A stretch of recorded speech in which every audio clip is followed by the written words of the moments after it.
Hello guys! ఈరోజు అలా chicken biryani చేసేసుకుందాం రండి. మన ఇంటి స్టైల్‌లో సింపుల్ స్టెప్స్‌తో ఎంతో టేస్టీగా ఎలా తయారు చేసుకోవచ్చో చూసేద్దాం రండి. అలా ప్యాన్ ఎట్టేసుకోండి. ఉల్లిపాయలు, పచ్చిమిర్చి ఏసేసుకొని నూనెలోని బాగా ఏపేసుకున్న తర్వాత ఆ మసాలా ఏటంటారా? ఏముందండి ఉల్లిపాయలు, టమాటాలు, అలా గరం మసాలా సామాను ఉంటది కదండీ! అది ఆడించుకున్నానండి మిక్సీలో. అది ఏసేసుకొని బాగా కలపండి. మసాలా స్మెల్ మొత్తం పోయేటట్టు. ఇదేమంటారా చికెన్ అండి. చికెన్ తెచ్చేసి మనం వంట స్టార్ట్ చేయకముందే కారం, ఉప్పు అన్నీ ఏసేసుకొని, కొంచెం పెరుగేసేసుకొని, కొంచెం ఆ మసాలా కూడా ఏసేసుకొని కలిపేసుకోండి. అంటే బాగా నానుతదండి. ఏసుకున్న తర్వాత అది తెచ్చి ఆ మిశ్రమాన్నంతా ఇప్పుడు మసాలా ఏపుకున్నాం కదండీ! అందులో ఈ చికెన్ ఏసేసుకొని బాగా కలుపుకోండి. ఎందుకంటే ఆ లోపలున్న మసాలా ఆల్రెడీ ఏపుకున్నాం కదండీ! అదంతా ఈ చికెన్ ముక్కలు బాగా పట్టాలండి. ఇంకేమంటారు నీళ్ళేసేత్తన్నానని చూత్తన్నారా? ఆ నీళ్ళేటంటే మనకి ఇంట్లో ఎంతమంది ఉంటారో దానికి తగ్గట్టు గ్రేవీ ఎంత కావాలో చూసుకొని వాటర్ అనేది ఏసేసుకోండి. లేకపోతే మాడిపోద్ది.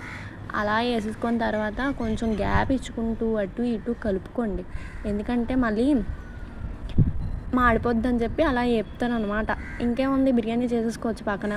అలా ఒక ప్యాన్ ఎట్టేసి నూనె ఏసేసుకున్న తర్వాత కొత్తిమీర, పుదీనా, పచ్చిమిర్చి ఏసేసుకోండి. ఏసేసుకున్న తర్వాత ఇంకేముంది బిర్యానీలో మెయిన్ ఇంగ్రీడియంట్ బిర్యానీ ఆకు కదండీ!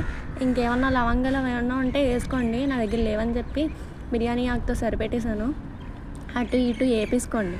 ఏపేసుకున్న తర్వాత అలాగా అల్లం వెల్లుల్లి పేస్ట్ ఉంటదండి. అదేసేసుకోండి. ఏసేసుకొని అటు ఇటు కలుపుకోండి. స్మెల్ మనకు తెలుస్తది. ఆ తర్వాత అలాగా ఇందాక ఆడించుకున్నాం కదండీ మిక్సీలో, ఆ మసాలా ఇందులో ఏసేసుకోండి. బావుంటది స్మెల్. బాగా ఏగిన తర్వాత అటు ఇటు ఏపేసుకోండి. ఏగేసిన తర్వాత ఇంకేముంది బిర్యానీ మసాలా కదండీ! అదేసుకోవాలి తప్పదు. ఎందుకంటే ఆ టేస్ట్ రావాలంటే బిర్యానీ మసాలా ఉండాలి మరి తప్పకుండా. ఇంకా నెక్స్ట్ ఏమంటారా? బియ్యమండి. అదే ముందుగా నానబెట్టేసుకోండి పక్కన 3 సార్లు కడిగేసుకొని ఆ బియ్యం తెచ్చి ఇందులో ఏసేసుకోండి. ఏసేసుకొని బాగా ఏపేత్తన్నానని చూత్తన్నారా? మరి మసాలా ఏసాం కదండీ! అదంతా ఈ బిర్యానీకి అదే ఆ బియ్యానికి బాగా కలిపేటట్టు కలుపుకోవాలండి. అలా అటు ఇటు కలిపేసుకొని ఇంకేముందంటారా? అలాగా చికెన్ ఒకసారి చూసేద్దాం రండి. ఇది మాడిపోయేటట్టు ఉంది. ఉడుకుతుందిలేండి బాగానే ఉంది. ఇప్పుడు అలాగా కొంచెం వాటర్ ఎయ్యండి. ఎందుకంటే మళ్ళీ బియ్యం మాడిపోతాయి కదా! అంటే వాటర్ ఏంటి ఎంతేసేత్తన్నారు అని చూత్తన్నారా? ఎంత క్వాంటిటీగా చెప్పట్లేదనా? ఒక గ్లాస్ బియ్యం తీసుకున్నారనుకోండి, 2 గ్లాసులు వాటర్ తీసుకోవాలండి. సరేనా? కొలత మాత్రం కరెక్ట్‌గా వస్తేనే బిర్యానీ అనేది పర్ఫెక్ట్‌గా వస్తది. నేను అంతే ఒక గిన్నె బియ్యం తీసుకున్నాను. 2 గిన్నెలు వాటర్ తీసుకున్నానండి. ఓకేనా? అర్థమైందండి. దానికి తగ్గట్టు ఉప్పు అయితే ఏసేసుకోండి. ఉప్పు మర్చిపోకండే. అది లేపోతే మళ్ళీ సప్పగా ఎడుత్తది. అటు ఇటు మీకు తగినంత ఉప్పు, దానికి తగినట్టు మీకు తెలుస్తది కదా! ఒకసారి టేస్ట్ చూడండి. అటు ఇటు కలిపేసుకున్న తర్వాత అలా మూత పెట్టేసుకొని అది పక్కనేసేయండి. ఈ లోపల చికెన్ చూసేద్దాం రండి. చికెన్ ఉడుకుతుంది అటు ఇటు. బానే ఉంది కలుపుకోండి మళ్ళీ కిందన అంటుకట్టేత్తది. ఇటు కలిపేసుకున్న తర్వాత బానే ఉంది అని అనిపించినప్పుడు